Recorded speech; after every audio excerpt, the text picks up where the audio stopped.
სარაევოა, ბოსნიის დედაქალაქი, რომელიც მე-15 საუკუნეში დაარსეს ოსმალებმა ბალკანეთში. სარაევოში ეთნიკურად ბოსნიელები, სერბები და ხორვატები ცხოვრობენ. ეს ერთი შეხედვით არაფრით გამორჩეული ქალაქია, რომელშიც კათოლიკე და მართლმადიდებელი ქრისტიანები მუსლიმანებთან ერთად არარსებობენ. თუმცა, ზუსტად 100 წლის წინ სარაევო გახდა ადგილი, სადაც ევროპის ცხოვრებაში ახალ ეპოქას დაედო საფუძველი. ბაშასე, ამბავი ადამიანზე, რომლის გასულმა მსოფლიო შეცვალა.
ისტორიაში ძნელად მოიძებნება ადამიანები, რომელთა ქმედება მთელს ეპოქას ცვლის.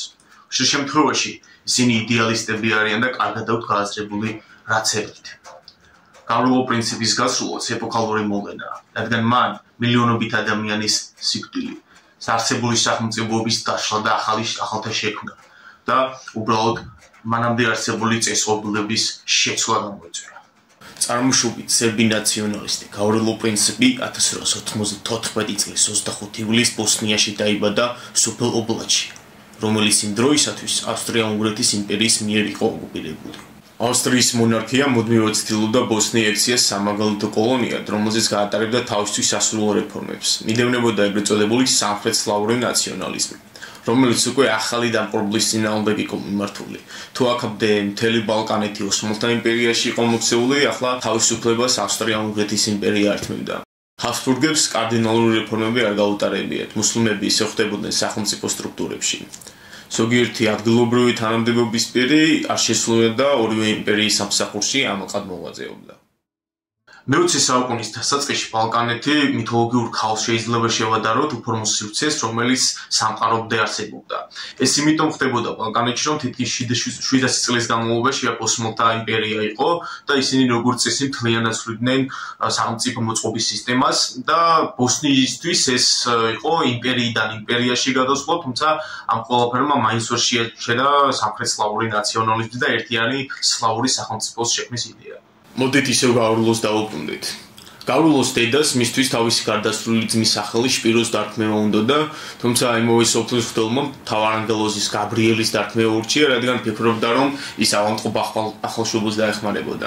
გავრილო ბავშვობიდან ცხოვრობდა და სწავლობდა სარაევოში. იგი პოლიტიკურად აქტიური იყო და გამუდმებით ეწეოდა იატაკუშა საქმიანობას. მან დაიწყო ურთიერთობა თანამოაზრი ახალგაზრდა ნაციონალისტ რევოლუციონერებთან და აქტოვანებული იყო ბოსნიელი სერბი ბოგდან ჟერაიჩი, რომელმაც სცადა მკვლელობა ბოსნიის გუბერნატორის, რომელიც ავსტრია-უნგრეთის ტახტის მიერ იყო დანიშნული. თუმცა თავდასხმა წარუმატებელი აღმოჩნდა. ჟერაიჩი, რომელიც პრინციპის მსგავსად ჰერცეგოვინიდან იყო, ბევრის თვალში თავგანწირის იდეალის განსახიერება გახდა და მისი გარდაცვალების წლის თავზე სერბ ახალგაზრდებმა სარაევოდან დაიწყეს მისი საფლავის მონახულება და ყვავილების დადება. 1911 წელს გავრილო პრინციპი უერთდება ორგანიზაცია ახალგაზრდა ბოსნიას, რომელთა მიზანი არის ჰაბსბურგთა წინააღმდეგ ბრძოლა. 1912 წელს კი იმართება სტუდენტთა აქცია, რომელსაც მონაწილეობის გამო გავრილო პრინციპი იძულებული გახდა წასულიყო სამშობლოში სერბეთში, რადგან ის უნივერსიტეტიდან გარიცხეს. ერთ-ერთი გადმოცემის მიხედვით გავრილო პრინციპი საზღვროს სკვეთის დროს სერბეთის მიწაზე ამბურა.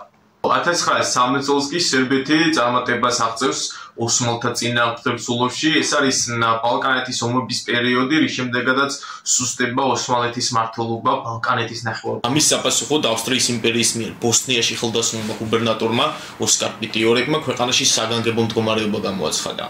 აიგზავნა ყველა საზოგადოებრივი, კულტურული, საგანმანათლებლო ყრილობა, რომელშიც სლავი ნაციონალისტები მონაწილეობდნენ.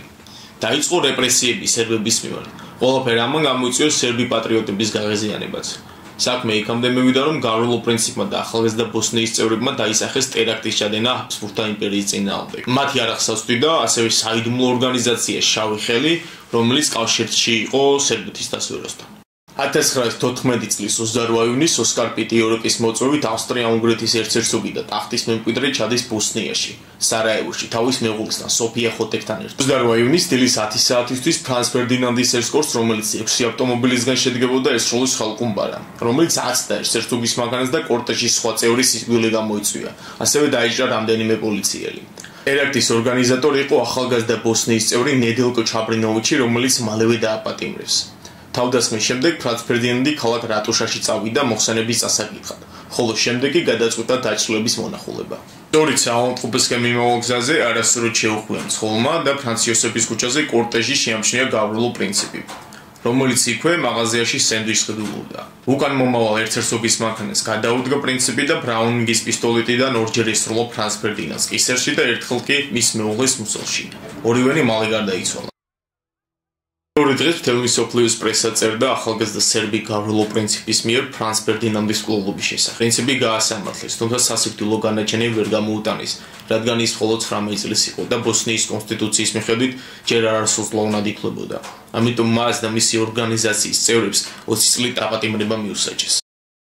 ავსტრია-უნგრეთის მთავრობა, რომელიც სერბეთის ნაციონალისტურ მსწრაფებებს საფრთხეთვიდა თავისი მრავალეთნიკური იმპერიისთვის, ეს მკვლელობა საბაბად გამოიყენა დაიწყო სერბეთის წინააღმდეგ ბრძოლა. 1914 წლის 28 ივლისს ავსტრია-უნგრეთის იმპერიამ ომი გამოუცხადა სერბებს, ხოლო შემდეგ პერიოდში ომში ჩაერთნენ დიდი ბრიტანეთის, საფრანგეთის, რუსეთის იმპერიები.